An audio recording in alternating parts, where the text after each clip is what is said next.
Ya, hai saudara yang terkasih dalam Tuhan kita Yesus Kristus, bahkan teman-teman yang bergabung dalam video ini, hati-hati dengan hati saat ini. Ya, hati-hati dengan hati saat ini. Karena kenapa teman-teman? Ya, ya karena kan sekarang ini kalau kita perhatikan bahwa tentang tinggi badan seseorang, ya itu hanya tampilan luar yang diperbaiki, namun tampilan dalam perlu juga diperbaiki. Ya, seperti kalau misalnya orang nge-gym, olahraga, ya, sebab tampilan fisik tidak menentukan jati diri kita, karena terutama adalah hati kita. Nah, saudara yang terkasih, saat ini kita fokus dalam Alkitab, dalam Matius pasal 15 ayat 18, ini sebagai uh, ayat kita untuk sama-sama kita renungkan. Tetapi sebelumnya, teman-teman, dalam ilmu antropologi ya, atau ilmu manusia berkaitan tentang harmatologi, yaitu dosa, hati termasuk dalam bagian manusia yang menjabarkan sebagai natur non materi manusia. Hati ya menjabarkan intelektual kita, ya bahkan ada ilmu uh, mengatakan bahwa dan memaknai, ya sekali lagi memaknai bahwa dari sudut kekejaman dan kedahsyatan dosa, ya itu disebabkan oleh karena dosa. Dosa membuat ya keselamatan manusia itu menjadi sangat penting. Ya, jika kita mengamati hampir seluruh isi Alkitab, ya membicarakan kekejaman dosa, kecuali 4 pasal, yaitu Kejadian pasal 1, kemudian pasal 2 yang disebut sebagai dunia pradosa, dan Wahyu pasal 21 dan 22 yang disebut sebagai dunia post dosa. Nah, Allah melalui Alkitab memang tidak memberitahu secara terperinci tentang asal-usul dosa. Tetapi kalau kita melihat dalam Kejadian 1, ya itu awal mulanya jatuhnya manusia dalam dosa ketika Adam dan Hawa ya tidak mentaati apa larangan Tuhan. Nah, secara sederhana teman-teman, dosa dapat dipahami sebagai sesuatu yang sangat tidak disenangi oleh Allah. Namun dalam konteks Alkitab, dosa dijelaskan sebagai ketidaktaatan. Ya, sama seperti yang saya katakan tadi, pelanggaran terhadap hukum, pemberontakan kepada Allah. Nah, Bapak Ibu dan Saudara terkasih, dalam Matius pasal 15 ayat 1 sampai 2, di situ dijelaskan bahwa Yesus dan murid-muridnya sedang melakukan pelayanan di Genesaret atau Galilea. Di situ Yesus menegur keras orang Farisi dan ahli Taurat. Orang Farisi ini dan ahli Taurat ini adalah orang-orang yang sudah mengenal isi Alkitab. Ya, ya bisa dikatakanlah saat ini seperti orang-orang yang sudah paham tentang Alkitab. Ya, yang sangat mengedepankan aspek lahiriah, ya, mengutamakan tradisi daripada perintah Allah. Diawali dengan mereka bertanya kepada Yesus, mengapa para murid tidak mencuci tangan sebelum makan, seperti adat istiadat Yahudi. Nah, di sini kita belajar bahwa orang-orang Farisi menegur Yesus karena murid-muridnya makan tanpa membasuh tangan terlebih dahulu.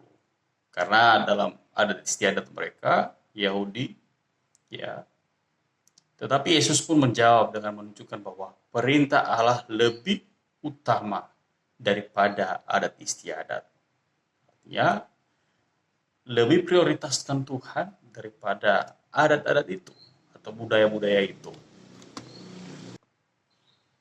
Nah, Pembasuhan tangan yang disebutkan oleh para ahli Taurat dan orang Farisi itu merujuk pada ucapan, ya, atau sesuatu yang mereka anggap pada saat itu sebuah upacara pembasuhan, ya, demi kepentingan kemurnian ritual, ya, peraturan-peraturan, dan tidak merujuk pada pembasuhan untuk sanitasi kesehatan. Nah, atau saat ini kalau bisa disebut bertujuan untuk higienis, untuk sehat.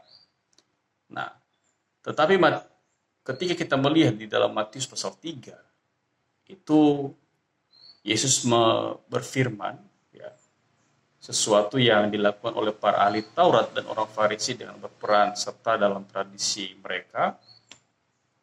Malah Yesus balik bertanya, mengapa kamu pun melanggar perintah Allah demi istiadat nenek moyangmu? Ya, sebuah pertanyaan ini yang dilontarkan Yesus kepada mereka. Tetapi kalau kita melihat di uh, bacaan selanjutnya, ya, dalam Matius pasal 15 ayat 7 sampai 9, ya, di situ Yesus mengajari mereka, ya, mengingatkan mereka dengan mengutip kata-kata Nabi Yesaya yang menegur umat Tuhan yang beribadah hanya di permukaan saja. Ya, ritual dan segala peraturan adat istiadat mereka jalankan dengan tekun. Ya, namun kehendak Tuhan tidak mereka lakukan.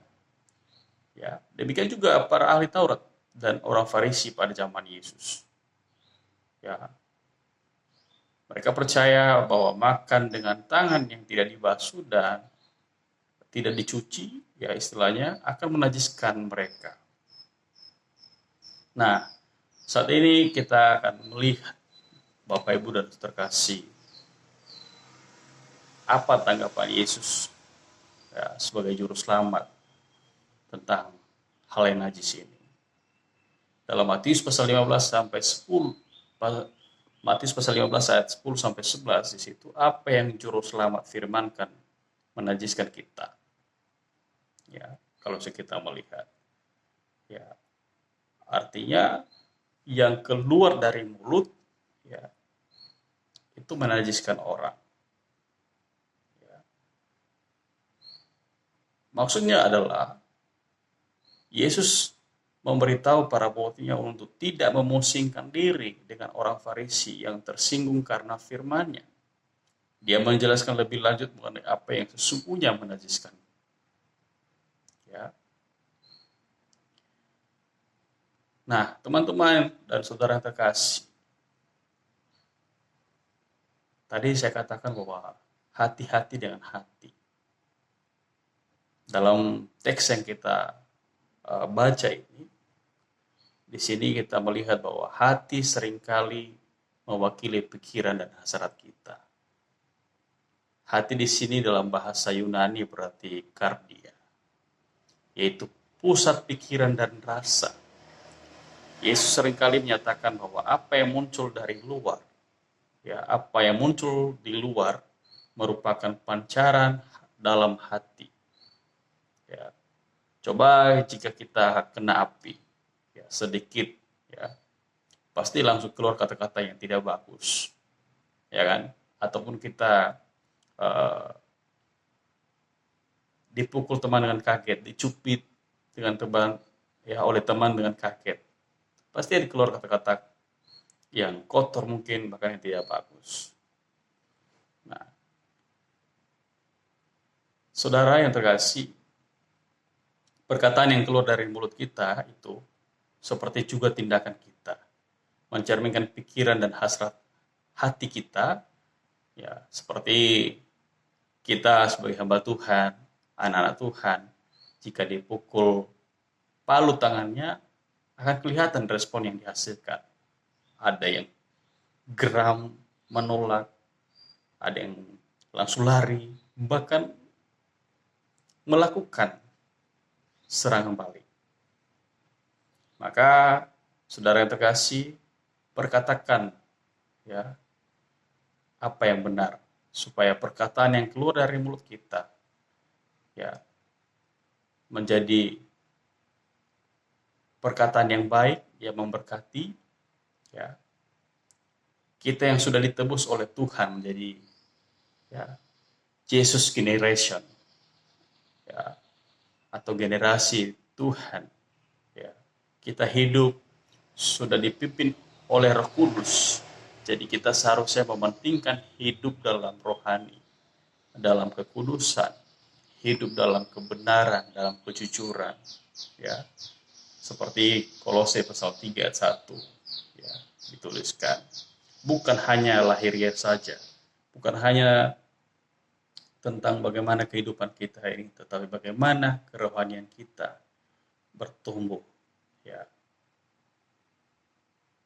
Sebab sumber dosa salah satunya adalah hati, maka kita sebagai generasi saat ini, ya, bagaimana kita perkatakan sesuatu yang kita katakan, bagaimana kita melakukan setiap tindakan kita dengan baik, maka peliharalah hati kita dengan baik, dengan firman Tuhan, dan kontrollah hati kita, ya. Kontrollah hati kita supaya hati kita tidak membawa kita melakukan dalam dosa, ya, melakukan dosa maksudnya.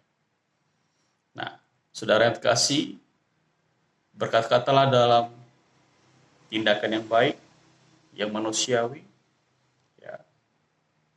Seberapa jauh kata-kata kita itu, seberapa banyak kata-kata itu, kalau kata-kata kita itu tidak membangun, bahkan menjadikan orang sakit hati, menjadikan itu batu sandungan bagi orang lain, maka itu juga tidak, ya, tidak baik, menjadi sia-sia. Maka tindakan dan perkataan kita yang baik, itulah yang memancarkan hati kita dengan benar dan jujur, serta memuliakan nama Tuhan kita Yesus Kristus. Kiranya Tuhan Yesus Kristus dan kasih Allah dan persekutuan Roh Kudus menyertai kita sekalian. Tuhan memberkati.